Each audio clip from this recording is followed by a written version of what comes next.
Buenas tardes con todos, con todas. Gracias por estar aquí presentes.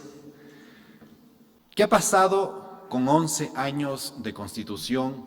¿Qué ha pasado con la función de transparencia y control social?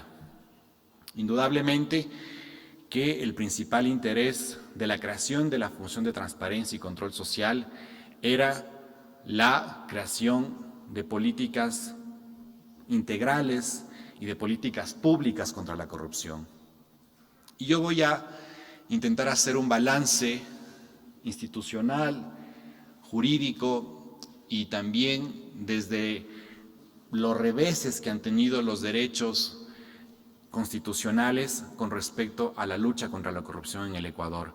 Y para eso voy a hacer referencia a un estudio publicado justamente en este año 2019.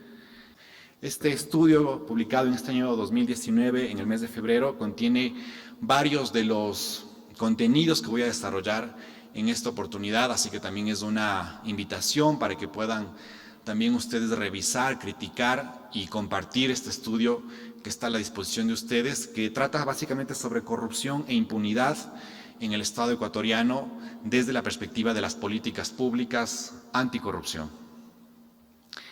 Hay que remontarnos al año 2008. ¿Por qué se crea la función de transparencia y control social?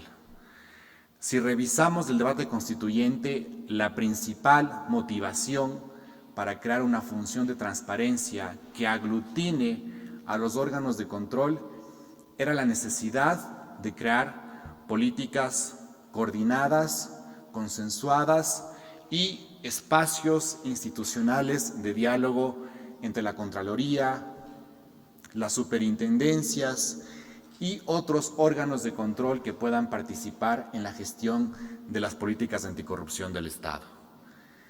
Y de esa manera se crea esta función del Estado con una instancia de coordinación. Esta instancia de coordinación sería la encargada de aglutinar a las máximas autoridades de los organismos de control para la formulación de planes, programas y proyectos relacionados con la ética pública, la transparencia y la lucha contra la corrupción. En el año 2013 se aprobó el Plan Nacional de Transparencia y Lucha contra la Corrupción con una temporalidad de 4 años, 2013-2017, y sin duda alguna que podríamos pensar desde una perspectiva inmediatista que este propósito de crear la función de transparencia y control social pudo verse alcanzado con la aprobación de este plan. Sin embargo, de eso, los resultados, las evidencias de lo que tenemos en el país han demostrado que el problema no era la existencia o no de planes anticorrupción. En este año 2019 hemos vuelto a crear el Plan Nacional por la Integridad Pública y Lucha contra la Corrupción 2019-2023 en el Estado ecuatoriano. Y hablar de estos planes, al mismo tiempo que puede ser deprimente, indignante por el nivel de corrupción en el país, también tenemos que buscar la forma de que se convierta en un tema esperanzador y al mismo tiempo aglutinante si es que logramos entender las reales causas de la corrupción en el Ecuador y por qué ha fracasado la vigencia de una función de transparencia y de control social en el país. Primer elemento. Lo que hemos tenido en el país es que si bien es cierto la Constitución del 2008, la Constitución del 98 establecían la imprescriptibilidad de los delitos contra la administración pública, dentro del Estado, a través de su ordenamiento jurídico infraconstitucional, se creó intencionalmente un sistema institucionalizado de corrupción desde el Estado. Y esto es gravísimo decirlo, pero hay que decirlo para tratar de tomar los correctivos y las evaluaciones que tienen que hacerse a nivel del Estado ecuatoriano. ¿Por qué? La corrupción en el país ha existido desde tiempos de la colonia. El problema es que ahora tenemos un sistema institucionalizado de corrupción desde el Estado. En uno de estos capítulos de este libro yo incluso expongo la existencia de un modelo y de un esquema de delincuencia organizada estatal.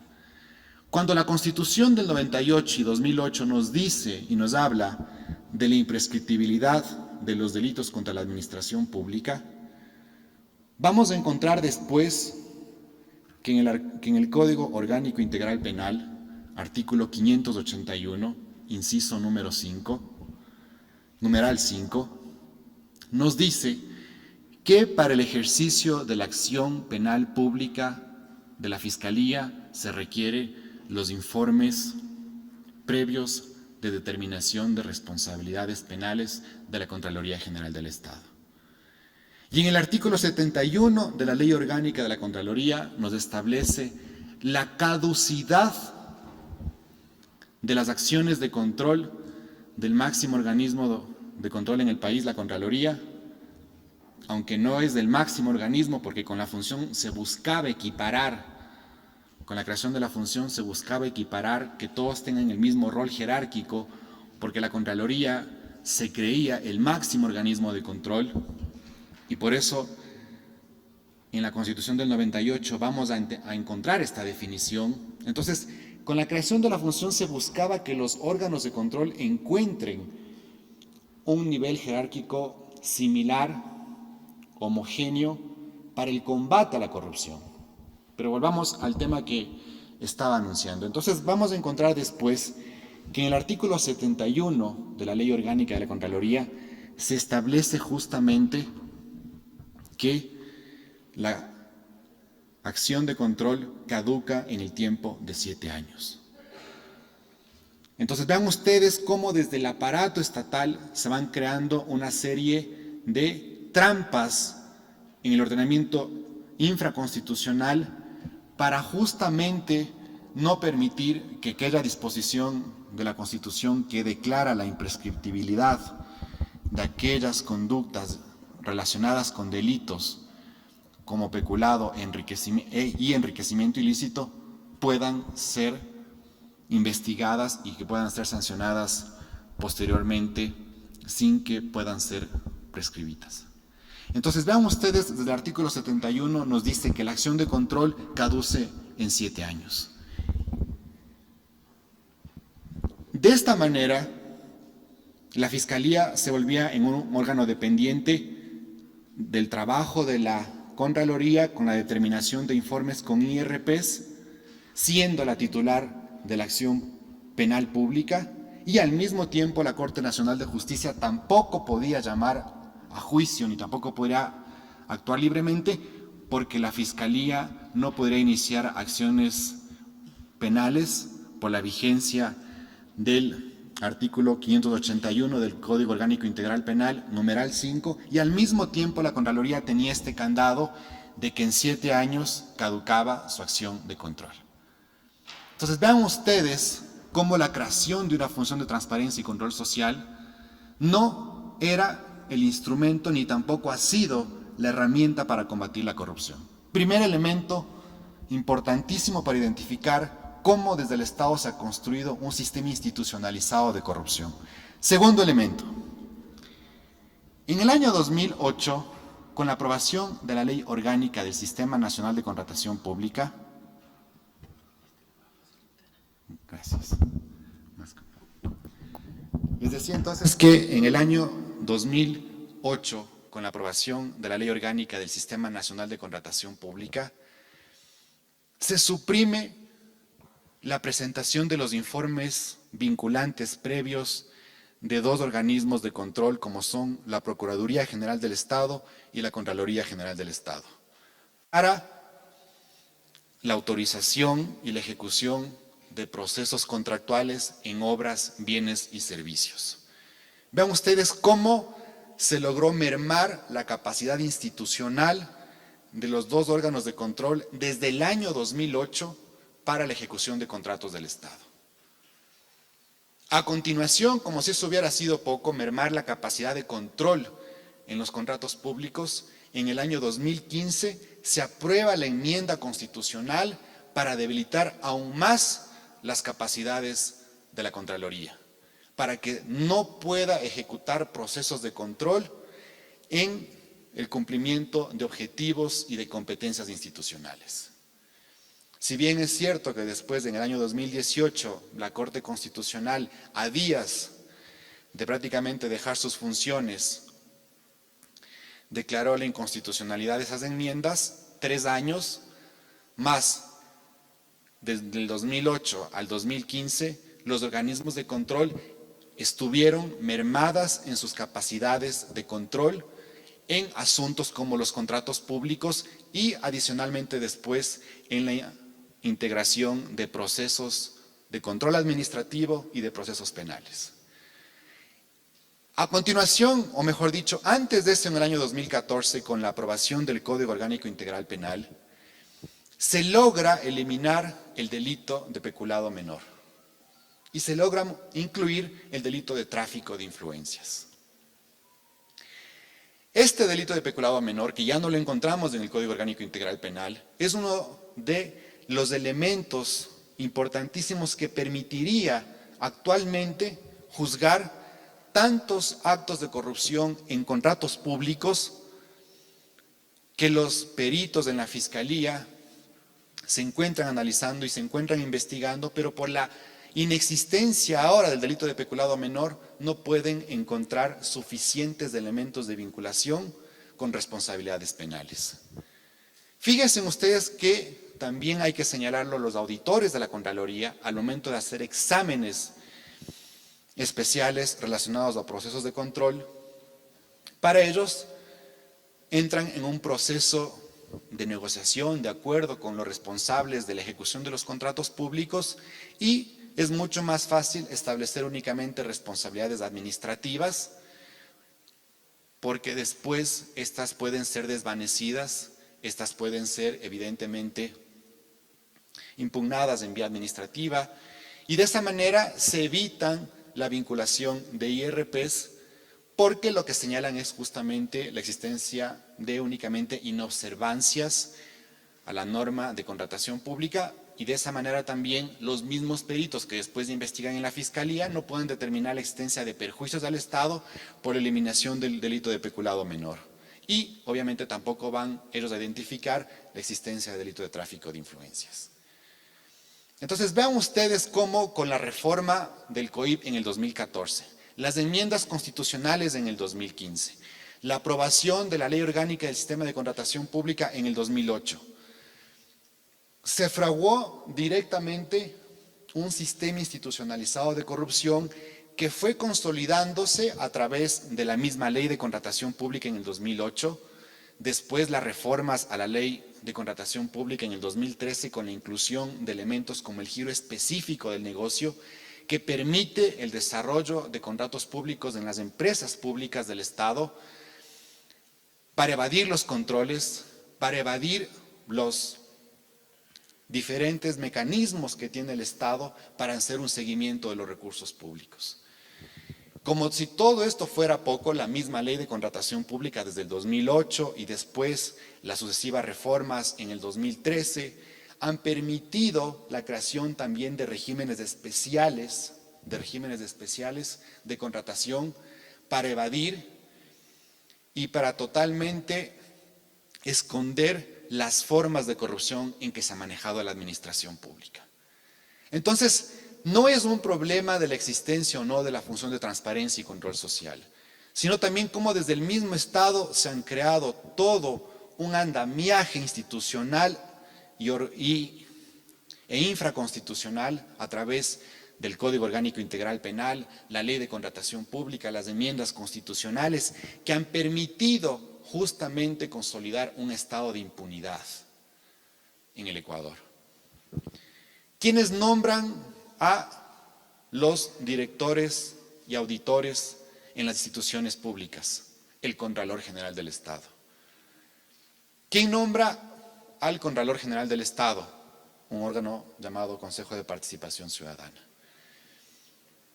¿Cómo sería el nivel de corrupción que se llegó en estos 10 años que la máxima autoridad de control del Estado, el Contralor General, estaba dedicado a ser el tesorero de las coimas de los contratos públicos en el Estado. La máxima autoridad de control dedicado a tapar, a justificar y a maquillar los informes de exámenes especiales con las máximas empresas contratistas del Estado para tapar todos los hechos de corrupción. Un contralor obviamente vinculado con el Ejecutivo. Entonces, de esa manera nosotros podemos identificar que podemos cambiarle de nombre a la función de transparencia y control social, podemos incluso cambiarle de nombre a los órganos de control. El problema está en que justamente existe detrás de todo esto un sistema institucionalizado para la corrupción y para la impunidad. Y ese es el problema de fondo en el país. Tenemos un sistema y un andamiaje de delincuencia organizada estatal que funciona incluso con la complicidad y la permisividad de todas las funciones del Estado. Tampoco todo es tan deprimente ni tan duro, porque ventajosamente también hay cosas importantes que han pasado en estos 11 años. Y yo creo que lo más importante en estos 11 años ha sido la participación de la ciudadanía para denunciar actos de corrupción. Y una prueba de eso importantísima es que en el mes de julio de este año, la Corte Constitucional declaró la inconstitucionalidad del numeral 5 del artículo 581 del COIP, que establecía el prerequisito obligatorio para que se pueda presentar informes de responsabilidad penal que permitan el ejercicio, la acción penal pública a la Fiscalía como un requisito obligatorio. Y ventajosamente, desde julio de este año, la Corte Constitucional ha declarado la inconstitucionalidad de esta disposición. En estos varios casos acumulados, participamos varios abogados presentando amicus curiae para poder justamente sustentar la necesidad de que esto pueda ocurrir. Pero también hay que seguir reformando varias leyes en el país, como otras disposiciones de la misma ley orgánica de la Contraloría, y otras disposiciones también de la misma ley del Sistema Nacional de Contratación Pública, su reglamento y resoluciones que permiten consagrar la impunidad y la corrupción. Pero también hay que señalar un elemento muy importante en estos 11 años y en este balance de la lucha contra la corrupción. Un sistema donde existe un poder sin límites, como el caso del presidente de la República, que tiene capacidades prácticamente absolutas en el Estado ecuatoriano. Mis colegas de mesa han sido muy generosos con decir presidencialismo fuerte, moderado, etcétera, etcétera. Yo lo que creo es que en el Ecuador tenemos un rey republicano como presidencialismo, como sistema, un rey constitucional. Y mientras no reformemos, mientras no modifiquemos esos poderes monumentales, descomunales del sistema presidencialista, tendremos escasa capacidad de actuación de los órganos de control, porque los órganos de control pueden ser fácilmente cooptados por cualquier presidente de la República. Y eso hay que decirlo con total claridad. Cualquier función del Estado, la función judicial, la función de control y transparencia, la misma función electoral que comentaban muy bien Karina, el funcionamiento, pueden ser cooptados por el descomunal y monumental poder que tiene el presidente de la República a través de todas las atribuciones presidenciales. Entonces, si queremos que mejore los órganos de control, tenemos que ponerle más límites al presidente de la República en sus capacidades y tenemos también que revisar cómo está funcionando las competencias y las atribuciones de los órganos de control en este momento. Porque la máxima autoridad de control no puede ser nombrada por un organismo que acumula también mucho poder como el Consejo de Participación Ciudadana. Y esto también es un problema de nuestra democracia. El presidente tiene poderes descomunales, monumentales, y al mismo tiempo otro organismo con poderes bastante grandes puede nombrar a las autoridades de control. Y entonces el problema de fondo es que tenemos un sistema institucional que tiene muy pocos límites al poder. Todos los problemas que tenemos es justamente por las concentraciones de poder en la Constitución ecuatoriana, porque podemos cambiarle los nombres a las autoridades, a las instituciones, pero si no tenemos un sistema que funcione con límites al poder para que los órganos de control puedan actuar, estamos nosotros perdiendo el rumbo del control y cómo estos órganos pueden actuar. Y finalmente, algo más importante que todo esto que acabé de mencionar, ya para cerrar esta intervención, y es que tenemos que tener muy en claro que los problemas de corrupción que existen en el país no pueden ser normalizados. No podemos aceptar los problemas de corrupción en el país como que fueran cuestiones normales, como que fueran cuestiones en las cuales no podemos hacer nada, porque a pesar de que existe un sistema y un andamiaje institucionalizado de corrupción, tenemos que seguir discutiendo en foros públicos, en foros abiertos, desde la academia, desde los espacios legislativos, como que también nos ofrece Mauro Andino, para seguir evidenciando los problemas de la legislación. Porque necesitamos nosotros legislar a partir justamente de entender un funcionamiento desde la ética pública del Estado. Fíjense ustedes que el Ecuador ha ratificado y ha suscrito la Convención Interamericana contra la Corrupción de la Organización de Estados Americanos, de la OEA. Esta convención, este instrumento jurídico internacional, tiene varios mecanismos de seguimiento, como el MESESIC. Es un mecanismo de seguimiento al cumplimiento de compromisos y obligaciones internacionales sobre la Convención Interamericana contra la Corrupción. Y muchas cuestiones ya fueron observadas por este mecanismo de seguimiento al Estado ecuatoriano en el 2015, en el 2016, en el 2017. Y el mismo Estado ecuatoriano no hizo caso de esas observaciones que le hizo el mecanismo de seguimiento de la Convención Interamericana contra la Corrupción. Entonces, lo que hace falta es que los ciudadanos nos sigamos involucrando, nos sigamos justamente reuniendo, discutiendo, aglutinándonos en función de luchar contra la corrupción. No es suficiente lo que pueden hacer organismos de control del Estado porque, como les decía, tenemos un sistema y un andamiaje institucionalizado para la corrupción, con delincuencia organizada desde el propio Estado ecuatoriano.